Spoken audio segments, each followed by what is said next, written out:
আসসালামু আলাইকুম ওয়া রাহমাতুল্লাহি ওয়া বারাকাতুহু। সম্মানিত উপস্থিতি, আজকে যেই উদ্দেশ্যে আপনাদের সম্মুখে আমি উপস্থিত হয়েছি সেই উদ্দেশ্যগুলি হচ্ছে শিরক সম্পর্কে। আলহামদুলিল্লাহ, আল্লাহ তাআলা যেন আমাকে শিরক বিষয় কিছু কথা আপনাদের সম্মুখে তুলে ধরতে পারি, বলেন আমিন।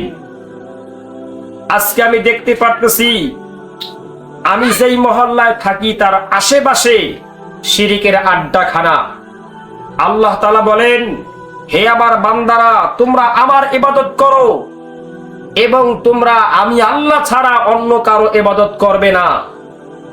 আল্লাহ তাআলা বলেন, একমাত্র তোমরা আমাকেই ইবাদত করবে, আমি আল্লাহ ছাড়া অন্য কারো ইবাদত করবে না। কিন্তু আমরা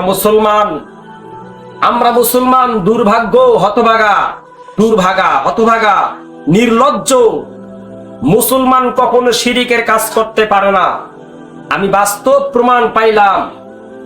আমি যেই মহল্লায় থাকি পাশে একটা মহল্লায় গিয়েছিলাম, একজন মুক্তিযোদ্ধার জানাজায় অংশগ্রহণ করেছি। কিন্তু সেখানে দেখতে পেলাম, সেখানে একমাত্র কোরআন হাদিসের আইন চলবে, কোরআন হাদিস অনুযায়ী তার জানাজায় সম্বোধন জানানো হবে। কিন্তু শিরিকের আড্ডাখানায় তার জানাজাকে সম্বোধন করানো হলো। এটা পুরোটাই শরীয়ত বিরোধী কাজ। আমরা মুসলমান, আমাদের কাজ থাকতে হবে, আমাদের কথা থাকতে হবে, সেই আল্লাহ তাআলার প্রতি আমাদের কথা থাকতে হবে। আমরা আল্লাহকে রাজি খুশি করার জন্য কাজ করব। সুতরাং আল্লাহ তাআলা বলতেছেন, আমি মুসলমানদের ছোট গুনাহ, কবিরা গুনাহ, ছোট গুনাহ, বড় গুনাহ, অন্যান্য গুনাহ তওবা ইস্তেগফারের মাধ্যমে আমি ক্ষমা করি, কিন্তু শিরকের গুনাহ আমি আল্লাহ কখনো মাফ করব না। আল্লাহ বলেন, ইন্না শিরকা লাযুলমুন আযীম, শিরক মস্ত বড় গুনাহ। আজকে হকের ঝান্ডা পুরো দুর্মুট এলাকায় তুলে ধরতে হবে, কোরআন হাদিসের ঝান্ডা পুরো দুর্মুট এলাকায় তুলে ধরতে হবে। আসুন মুসলিম সম্প্রদায়ের যুবক, আসেন, আমাদের কাছে আসেন, কোরআন সুন্নাহর সহিহ ট্যাবলেট নিয়ে আমল করবেন। দুনিয়াতেও শান্তি, আখিরাতেও শান্তি। যেই ব্যক্তি মরে গেছে, সেই ব্যক্তি বলে যায় নাই তোমরা আমাকে রাষ্ট্রীয় মর্যাদায় সম্বোধন জানাবে, কিন্তু তার পরিবারের লোক, তাদের উচিত ছিল, তাদের একটা বাধা প্রদান করার একটা উচিত ছিল যে আমাদের বাবাকে এরকম ভাবে কোরআন হাদিসের বাহিরে রাষ্ট্রের মর্যাদায় তাকে জানাজা যাতে না হয়, এমন একটা মনোভাব তাদের থাকার দরকার ছিল।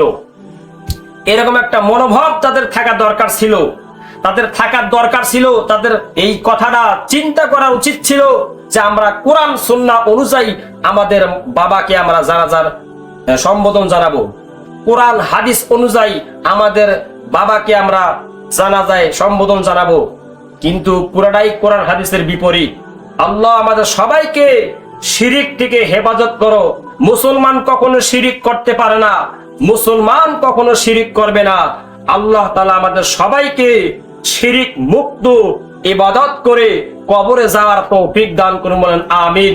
আমি যেই সমস্ত কথাবার্তা বললাম, আল্লাহ তাআলা আমাদের সবাইকে শিরিক মুক্ত ইবাদত করে খাঁটি ভাবে তওবা করে ইস্তেগফার করে ওই কবরে যাওয়ার তৌফিক দান করুন, বলেন আমিন।